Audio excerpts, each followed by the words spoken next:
No niin, morjesta. Nyt ajateltiin näyttää nämä meidän koukkusetit, millä me kalastellaan näillä järvillä ja lähtee tästä madekoukkusetista liikkeelle. Eli tämähän perustuu periaatteessa 3 komponentista ja ensimmäisen on tää koukku ja me käytetään koukku numero 3 tässä. Se pitää kyllä isonkin kalan kiinni siellä, jos sellainen sattuu tarttumaan. Sittenhän siihen tulee mutteri ja tää kannattaa olla sellainen reilun painoin, että tää pysyy hyvin siellä pohjassa.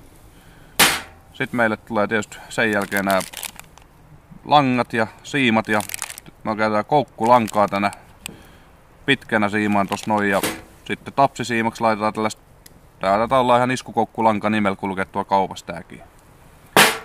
Elikkä koukkuun sidotaan tää tapsisiima, mikä on noin 20-30 senttiä pitkä ja se tulee mutterin toiseen päähän kiinni. Siitä lähtee sitten tää koukkulanka. Ja tämän pituushan määräytyy sitten just veden syvyyden mukaan ja tää sidotaan tähän puukapulaan sitten kiinni, joka tulee avannon päälle. Ja tää pätkästään sitten oikein mittaiseksi ja sidotaan puukapulaa kiinni. Ja meidän tapa kokea nämä koukut on sellainen, että me porataan siihen avannon viereen toi reikä ja koetaan rautalangalla sit koukataan sieltä. Jos on koukkulankaa, niin sillä päästään koukkaa hyvin tää siima sieltä ja vedetään ylös ja sillä pääsee hyvin tarkastamaan kala. Ja näitä on vissiin useampia eri tapoja sit kokea näitä koukkuja. Jotkut käyttää avantoa, isompaa avantoa ja siihen sitten styroksia päälle ja lunta päälle, niin se pysyy aina sulaa. Mut tää on aika vaivaton tapa, että kairaa aina uuden reiän siihen ja koukkaa. Me ollaan todettu toimivaksi ja me käytetään sellaista tapaa. Ja seuraavaksi voidaan katsoa sitten vielä toi iskukoukku, miten se laitetaan vireeseen ja laitetaan siimat luokille ja narut kiinni, niin saadaan sekin pyytänä. No niin, sitten olisi vuorossa tää iskukoukku. Elikkä iskukoukkuhan kuuluu kans aika lailla nämä 3 komponenttia, että siinä on itse iskukoukku, luokkiväli, tämähän on ehdoton iskukoukku, sen se saa irti tuota pohjasta ja sitten siimat ja narut. No tää virittäminen nyt melkein lähtee liikenteeseen siitä, että sidotaan luokkiin tää on nyt valmiiksi jo katkaistu tää naru, mikä tulee tähän puukapulaa kiinni.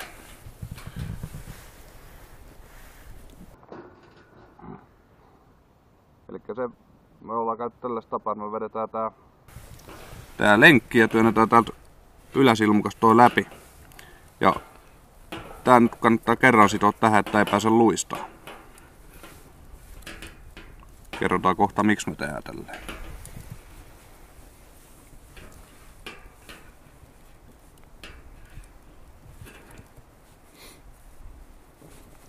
Noin, se pysyy siinä.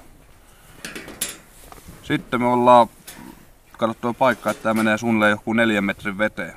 Niin me voidaan tästä nyt ottaa suunnilleen tollain reilun miehen 4 metriä tästä.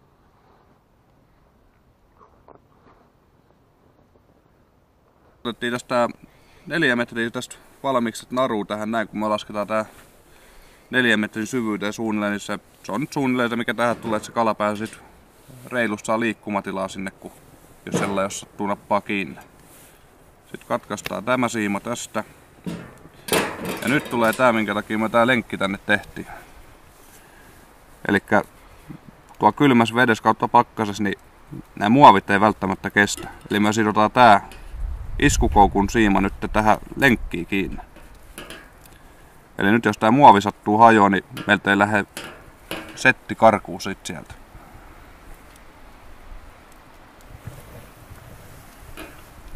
Noin. Nyt ei muuta kuin pyöritellään lanka luokilleen.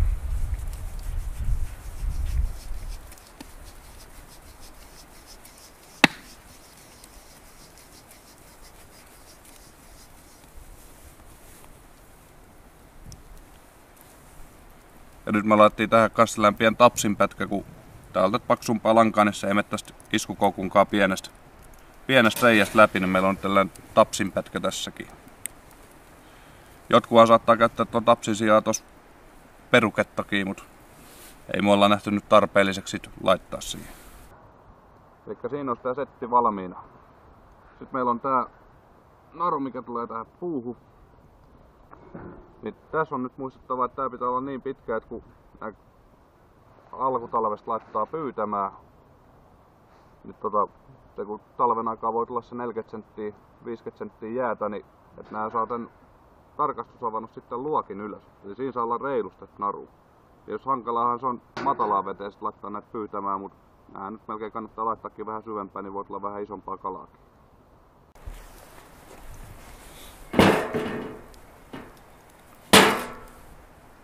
Ja näitä ihan perussolmuja ollaan käytetty tässä. Nää on kyllä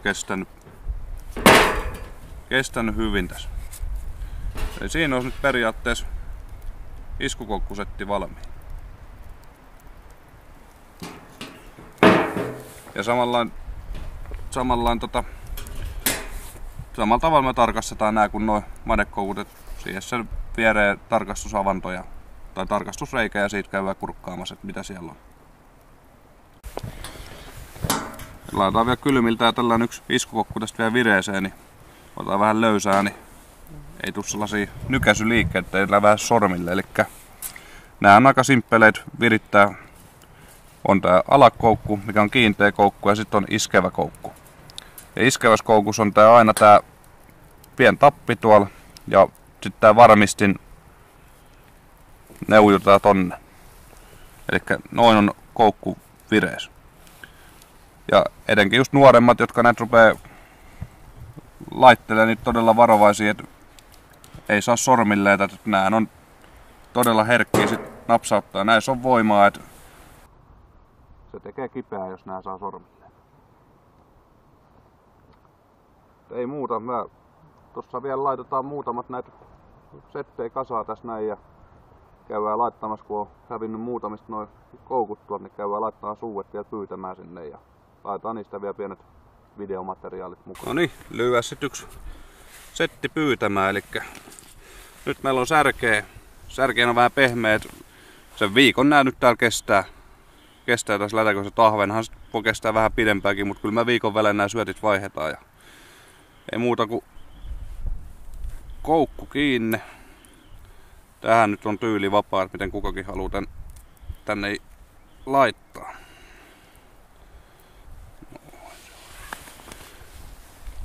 Ei muuta kuin tiputetaan koukku painoineen sinne ja rullataan tää pohjaan asti.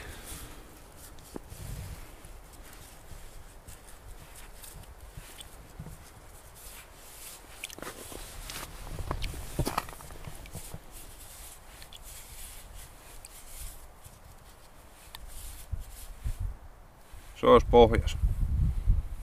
Sitten pikkasen jätetään siihen löysää.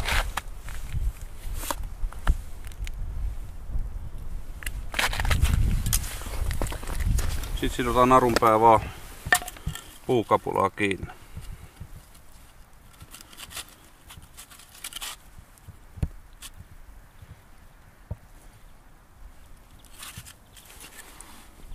Sitten kun pyörättää muutaman kerran, niin se veto ei tule suoraan tuohon solmulle, jos siellä kala on.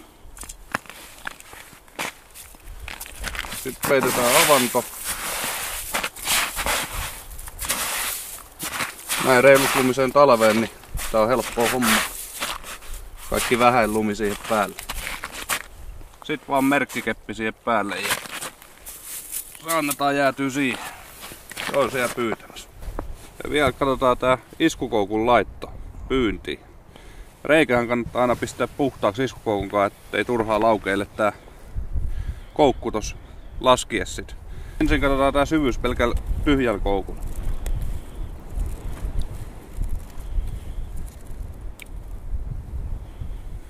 Se olisi siinä.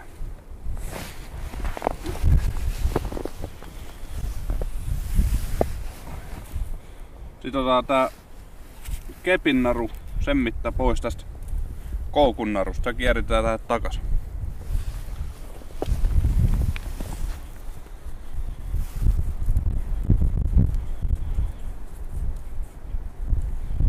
Se olisi siinä. Ja sitten me laitetaan sellainen, tuossa on 30 senttiä pohjasta vielä irti. Sitten siihen kohtaan kannattaa laittaa nyt merkki, eli vaikka pien solmu. Nyt kun se kala nappaa kiinni ja aina kun sen katsoo tossa, niin uudestaan, että ei ole helppo katsoa sitä oikeat syvyyttä sille, niin Nyt meillä on siinä merkki. Kala kun on vienyt tän luokin tyhjäksi, niin meidän on helppo sit kelata taas tähän merkkiin asti tää siima. Noin. Sitten ei muuta kuin koukku ylös avannosta. Sitten niin kuin aikaisemmin näytettiin, niin laitetaan tää koukku vireeseen. Ja tässä vaiheessa nyt niin puristava ote tohon koukkuun, ettei se pääse laukeen, kun laitetaan kalaa. Sitten kala hyvästä kohtaa. Minä itse laittaa tällaisen tän kokoisilla särillä niin selkäivän kohdalta sisään ja pyöräyttänyt ja niskan nurkalla tulos siitä. Se pysyy siinä. Sitten ei muuta kuin lasketaan veteen.